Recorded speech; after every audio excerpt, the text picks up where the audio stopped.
Mbolo à tous, si vous êtes parents, il y a de grandes chances que vous ayez déjà utilisé un écran pour survivre. Ici, on ne juge pas, on comprend. Bienvenue dans Madame K, Déconnecte et Reconnecte, le rendez-vous des parents parfaitement imparfaits qui souhaitent se reconnecter à l'essentiel.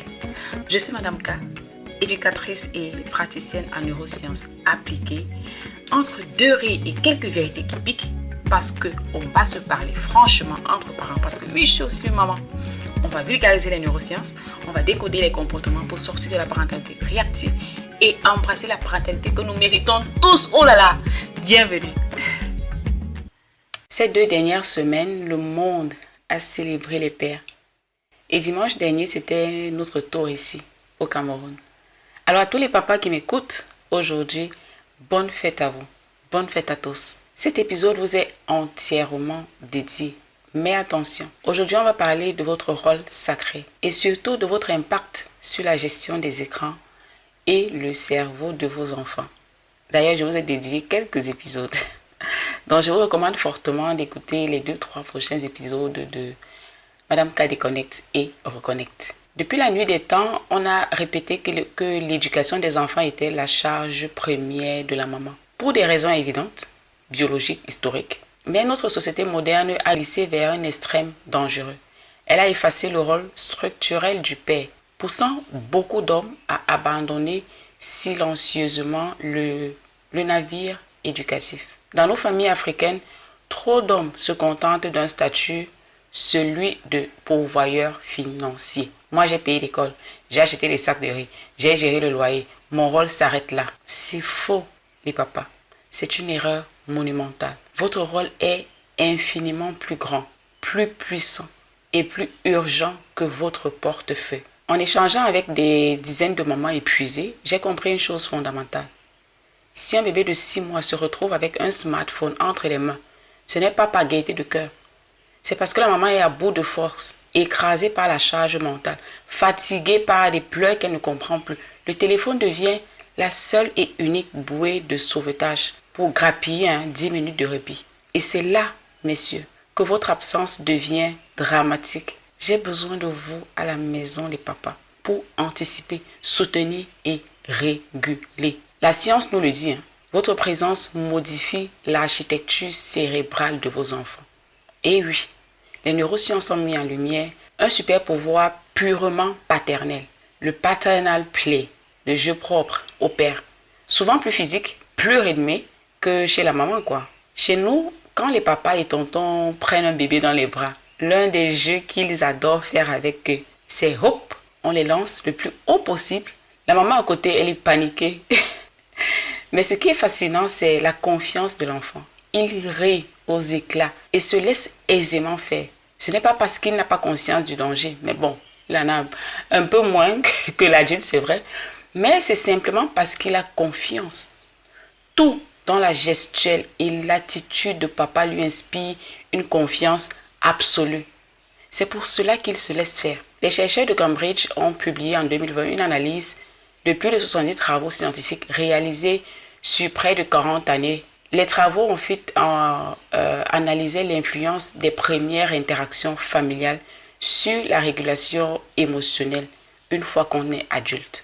Les résultats justement montrent que les enfants dont les pères s'engagent dans les jeux physiques et interactifs dès l'âge de 24 mois développent de bien meilleures capacités d'autorégulation émotionnelle à partir de 3 ans. Pourquoi ? Parce que le jeu avec papa est très spécifique et apprend au cerveau de l'enfant à monter en excitation tout en respectant certaines limites, en s'adaptant aux différentes situations. L'enfant s'entraîne donc naturellement à réguler ses émotions par le jeu avec papa. C'est exactement le contraire de l'écran, bien entendu. Lui, qu'est-ce qu'il fait ? Il hypnotise et excite le cerveau de manière passive. L'analyse met également en lumière d'autres bénéfices associés à ces interactions précoces. Les enfants qui jouent fréquemment avec leur père auraient tendance à présenter moins de problèmes de comportement, mais aussi moins de difficultés justement émotionnelles comme on l'a dit et un risque réduit d'hyperactivité plus tard. C'est fascinant, n'est-ce pas? Ces résultats renforcent l'idée que le jeu constitue bien plus qu'un simple divertissement dans le développement de l'enfant. Papa, je sais que vous adorez faire ça. Jouer avec vos enfants. On ne le dira jamais assez. Les enfants sont des miroirs. Ils font ce que nous faisons, pas ce que nous disons. Les chiffres de la recherche sur la santé familiale sont formels. Un enfant dont le parent passe plus de 2 heures par jour devant un écran a une probabilité 7 fois plus élevée de devenir lui-même un grand consommateur d'écran. C'est ce qu'on appelle la contagion comportementale.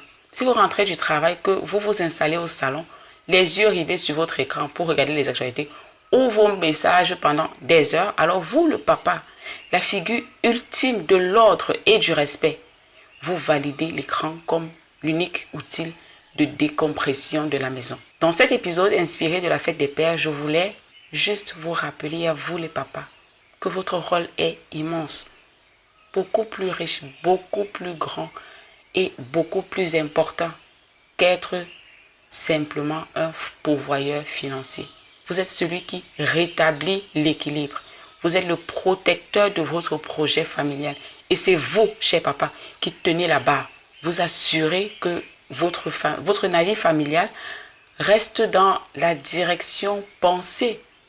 Vos actions déterminent si les fondations installées dans le cerveau de vos enfants seront assez solides pour construire l'adulte qu'ils doivent être, ou si cet adulte va s'écrouler en chemin. Votre rôle est sacré, mais je sais combien il peut être lourd à porter. Alors aujourd'hui, je vous propose 3 actions concrètes à mettre en place à la maison pour redresser la barre avec douceur, mais autorité. La première action, devenez le bouclier.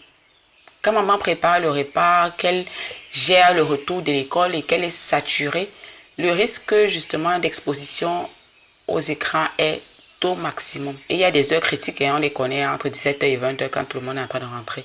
Reprenez le relais de manière proactive. Ne demandez pas, chérie, je peux t'aider, s'il vous plaît. Arrêtez avec ces questions-là. Prenez l'initiative. Occupez le bébé. Changez-le, portez-le, parlez-lui. Occupez-vous des devoirs. En enlevant cette pression des épaules de la maman, vous éliminez la nécessité de la solution miracle du téléphone. Vous protégez l'espace familial de ces intrusions justement numériques. La deuxième action que je vous propose, comme on en a parlé, activez le paternal play, le jeu physique. Remplacez le vide numérique par de la connexion brute. Pas besoin de gadgets, non. Il y a le ballon à la maison, non.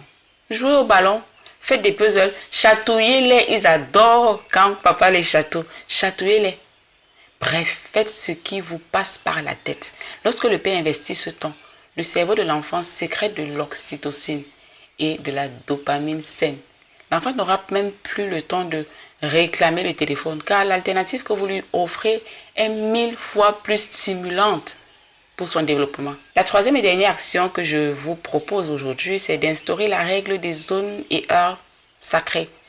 Je crois que j'en ai déjà parlé ici à de nombreuses reprises. Pour vous-même déjà, instaurer cette règle-là.